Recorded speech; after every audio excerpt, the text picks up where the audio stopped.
其他消息，咱先来关心美中两国的元首伫昨昏有通话，讲超过1半钟。中国国家主席习近平讲，台湾是中美关系第一条袂使超过红线。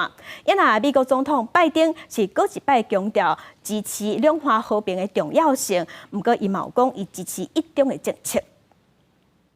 新华社报道，中国国家主席习近平崔立安甲美国总统拜登通电话。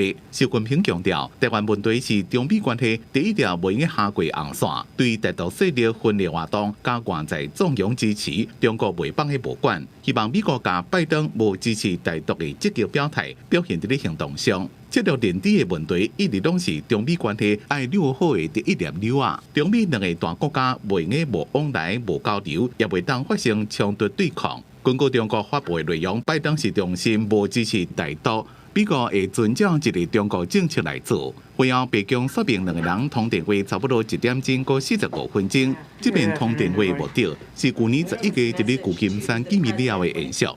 President Biden also emphasized the importance of maintaining peace and stability across the Taiwan Strait, and he reaffirmed the importance of the rule of law and freedom of navigation in the South China Sea. 伫咧会中，双方确定美国财长耶伦、国务卿布林肯伫最近的访问中国。伫这边通电话进前，美国已经先预告讲，拜登会重视美国的一中政策，强调台海和平稳定的重要性，尤其是台湾5月将会有总统就职典礼。公司新闻黄文玲编写。